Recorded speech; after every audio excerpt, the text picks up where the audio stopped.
What's up, everybody? Some weekly Q&A. We are back. And I just wanted to throw something out there. Here's a, as nice as an offer as I'm going to give you guys is, hey, we're in the middle of a pandemic, crazy economy. There's lockdowns, there's shutdowns, there's business owners being tight. And then on top of it, I know some of you guys are growing in the middle of this and have virtual assistants and all those things. So if you guys have a question you want to ask, I just want to let you guys know that this is how, I create these content. So if there's something you're struggling with, chances are somebody else in the group is as well. So I'm happy to help you. I know a lot of times when you reach out for help, somebody will say, buy my course. So you got to go through the sales pitch. I'm happy to just give you the answer, but I probably will reuse it as content. So it benefits us both. So I just wanted to throw that out there. Anything you're stuck on or have challenges with, chances are I've probably seen it 1,000 times before. So reach out. Send a brother a PM. Anyways, let's get into Q&A. I love reading books and want to start reading more digital marketing focused books. What are some of your favorites and why? Amaris. I'll tell you, Amaris, this is a little bit counterintuitive, but everybody will tell you the best books are on digital marketing, and there's some good ones. I've definitely, a lot of people really like Russell Brunson. I think he's good. I don't think they're phenomenal books, but I think they're very good. But I'll tell you, the best books I've ever read on marketing are the things that never change, that are 50 to 100 years old. So if you can get your hands on something written by Eugene Schwartz called Breakthrough Advertising, if you buy it on Amazon, it's $500 a copy. It's out of print, and they're very, very rare and hard to get your hands on, but it's definitely worth it. Anything Jay Abraham or Dan Kennedy. And some of the old classics, you'll see on my shelf here. I don't know if you can see it, but I've got some David Ogilvy. David Ogilvy sold billions in the 70s. The best stuff on digital marketing is actually understanding the person, which transcends the digital part of it. If a lot of books are written on Facebook ads and they're or Google ads, and those things are good, but 3 years later the system is completely overhauled and they're not used to it, or they're not as valuable anymore. So I'm always looking in the principles that will never change.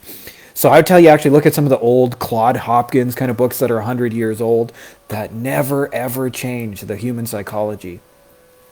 Demetrius, I'm 17, I'm in high school. The question is, how would I start if I'm not eligible for an LLC? How would I convince clients to work for me, for them at such a young age? Demetrius, first of all, awesome for you for getting started. A good friend of mine and client, Dan Crystal, who's in the book, we actually met when he was 14 years old, and he was getting people in, I don't know how many years ago, maybe 2008, was in the SEO trenches, and people were paying a 14-year-old kid $2,000 a month to manage their SEO. So I just wanted to let you know that it's definitely possible. Secondly, your question implies that you got to convince people to work with you, and understand that your real value is being able to solve problems and to contribute something to these businesses. And so what you have to get clear about is how you can actually do that and give them something meaningful, because when you have that, you don't need to convince. In fact, often I'll tell you, when I used to do sales phone calls, it's a very strong role reversal when you get on the phone with somebody and they're like, all right, convince me.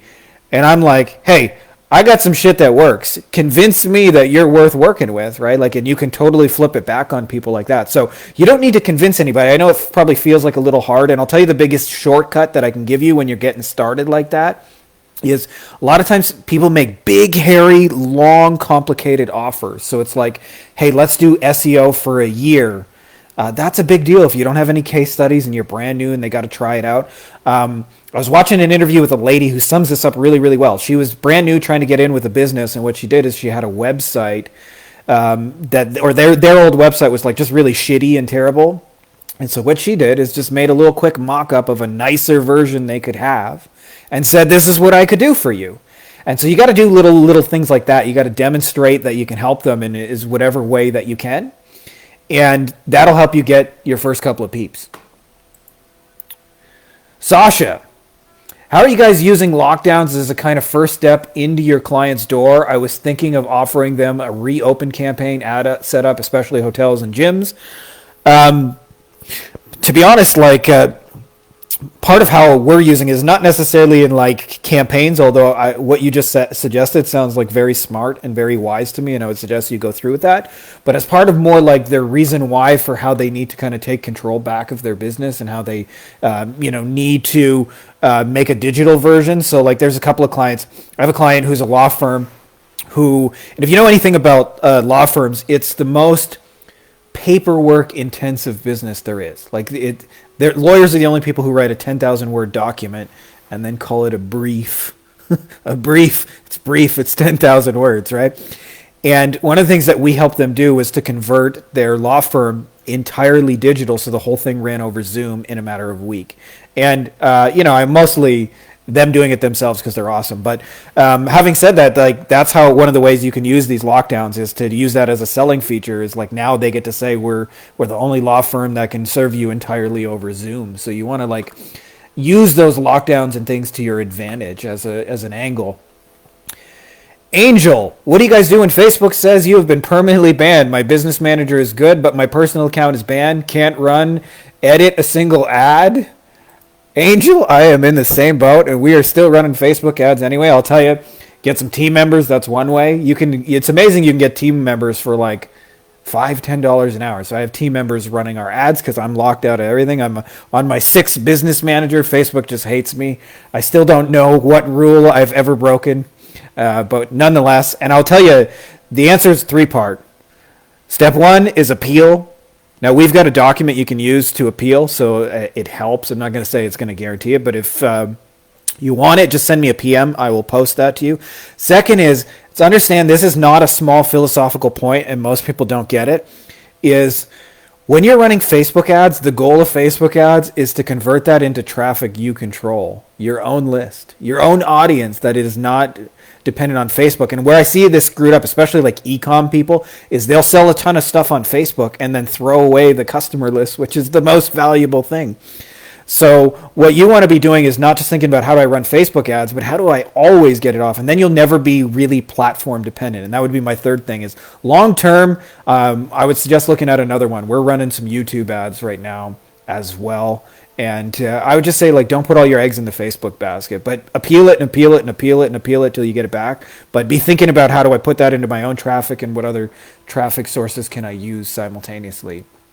Jeremy, agencies with salespeople, do you record calls? How do you review and coach? I'm going to give you a 2-part answer to this, Jeremy, because I'll tell you how we used to do it. And actually, I really like our new system because we're actually able to close people in our agency now entirely with a Google Doc or with a 5-minute video, and that was not always the case. That's part of one of the benefits of why I'm so big on making your offer easy to say yes to, because it doesn't require great salespeople.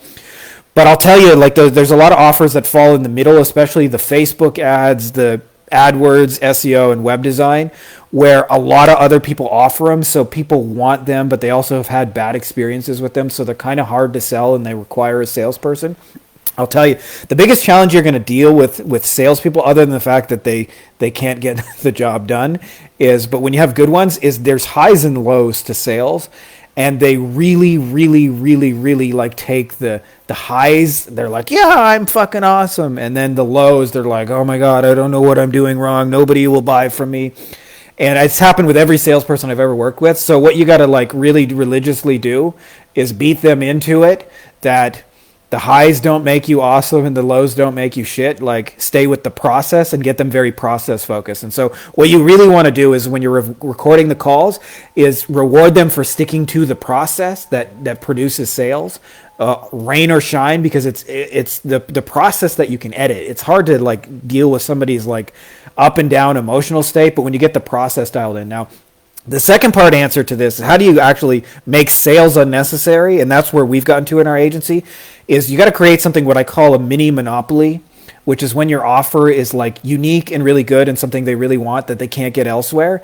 And then what ends up happening is you don't really need salespeople in the same way. Now, how we come to these offers is often just from getting on the phone and really like deep diving. So I will too, like in a new agency, I will do a couple of phone calls. But once I get their wording and stuff dialed in place and I understand their problems and challenges, then we're taking that into like either a Google Doc or a video and using that to make a really powerful offer. And like, it's not just like, Marketing Mojo, I'm actually like thinking about how to deeply help them. And when you do that, what happens is you can sell without salespeople. In fact, we do all our closing now through text and email, and I actually don't get on the phone with people unless I feel like it, right? Like unless there's a reason I'm going to do a deep dive. But that's the best way, is to not even need salespeople in the first place. Now, having said that, if you're in a situation where you got salespeople, I would record everything and go through it with a fine-tooth comb, and always be bringing it back to the process so that you can make it work. But if you make your offer better, you won't need to work so hard on the sales front, and that's what I would suggest long term.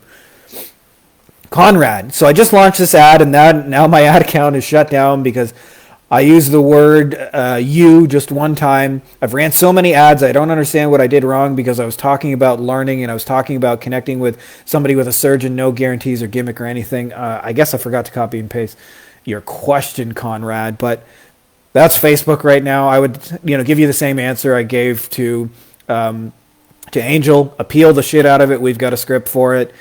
Convert that to traffic you control, so you're not dependent on Facebook. You should be building your own audience. And then third, diversify, my friend. Brad, need some help. I have a call tonight with a potential client. They are a natural cleaning business.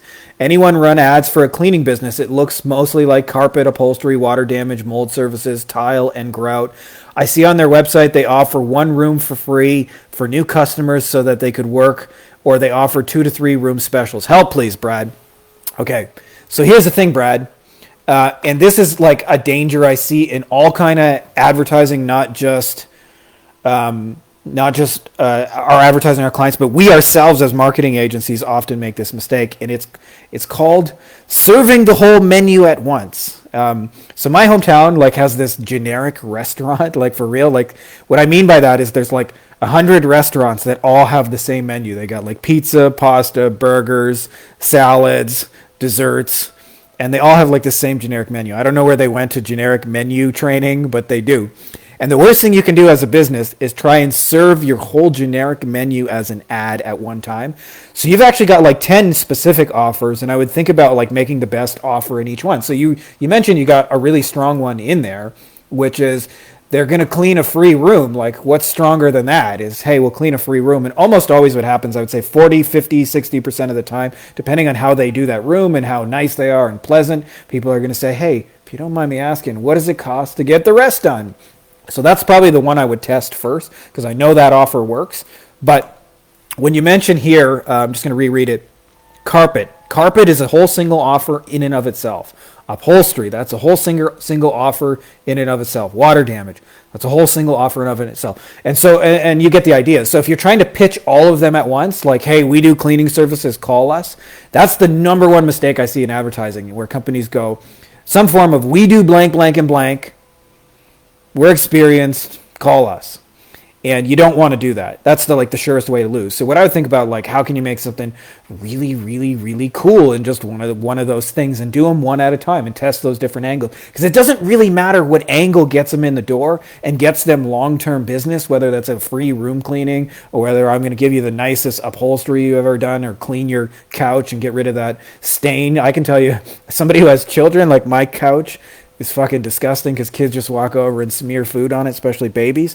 So if you made an offer to me that you're going to come and clean my couch and get it looking like brand new from the babies, I would take you up on it. So that's what you want to think about, is often we're trying to think about how can I sell the whole menu at once, but actually just think about how I can really effectively offer one single item. And you can sell the whole menu, by the way. You don't have to but those are all different ads to different people. And I call it the slice and dice. Sometimes people are trying to sell the whole business at once, the whole menu, but actually you just want to sell little slices. So I'll tell you, just from my side, I'll often make offers that are a little bit different for the SEO people, that are a little bit different for the AdWords people, a little different for the web designers, and a little bit different for the Facebook ads people. And yet, the end thing that we're doing is always the same, right? So you want to think about that, because that's not a small issue. Frank, I want some help with outsourcing Facebook ads. I don't know nothing about Facebook ads, and for this reason, I want to know how and what I should ask for my freelancer so I can outsource Facebook ads for my clients. Have a nice day.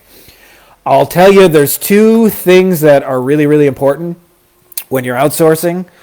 One is that they can actually do the job, right? Like that they can actually deliver and produce whatever it is you're trying to produce. So the number one thing is to look for some kind of test that they can actually deliver.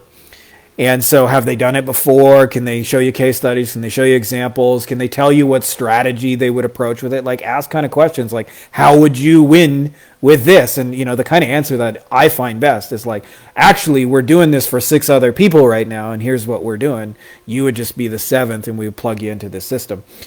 The second consideration you want to look for when working with somebody, and this is like something that nobody talks about, but I'll tell you, it'll make a giant difference to your sanity. And that is how you guys vibe with each other. And one of my mentors told me this a long time, and I never really thought about how powerful this was. But he says, I don't tolerate brilliant assholes. And if you've worked in this long enough, what will happen is you'll end up hiring somebody who's really good at the job and they deliver results, but they're just so harsh and so cranky and so not fun to work with that you're like, I don't know what to do. I feel kind of handcuffed because they're working, but at the same time, I'm like, I hate just asking them for things, and it's always a pain in the ass. So you want to make sure you guys are fit together. And so the best way to screen for that is just to like try working together on a small project and see if you like it and see if you'd like to do more. I call it the first date. And I would suggest you do that as a mutual benefit to both of you. So before you guys commit to some like long-term freelancing marriage, make sure that you guys are going to have fun together. And so if you do those 2 things, you make sure to find somebody who can actually like deliver results and screen them in whatever best way possible. And then you find somebody who just like on your level and gets you. Like for me, for example, I use swear words, right? So, I got a foul mouth. So if I say fuck and that offends you, that's totally cool. You're allowed to be offended by that. Like that's a normal human reaction. A lot of people don't like swear words, but we're probably not going to be a fit together.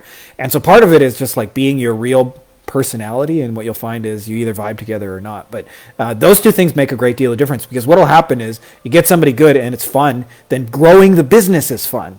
But if you get somebody who either doesn't deliver results or they're just not fun to work with, then growing the business becomes unfun, and then it becomes a bottleneck because you're like, like imagine you have somebody who's really good at getting results, but you hate working with them. Then every time you bring them a new client, you're just going to hate it more. Or the opposite, what happens if they're really cool, but they can't really deliver, then you feel unsure about selling it. So you got to test for those things, and those will make your life a whole lot easier. So that's it as far as questions. But if you guys have more questions, like I said, I'm always happy to answer these. This is not like, hey, I'm going to pitch you on some course or anything like that. In fact, I've used most of your stuff for content anyway and ideas. So if you have something that you've been stuck on, I've seen it all, whether you're the stage 1 freelancer, just trying to get clients and get established, or you're stage 2 and now you're hiring virtual assistants and you don't necessarily trust them and they're not always doing a good job and you're getting kind of inconsistent results, or they just disappear on you. Been through that. Or when you get to the managerial stage and now you're trying to manage all these people and people are interrupting you and asking you for shit all day long, and it's probably overwhelming. And then even the stages past that, which most of you guys aren't, just from the polls that I've done in the group, but I've seen them all. So if you're stuck on something, you're probably not the first person, and it'll probably benefit other people in the group. So just reach out, send a brother a PM. Otherwise, that's all I got.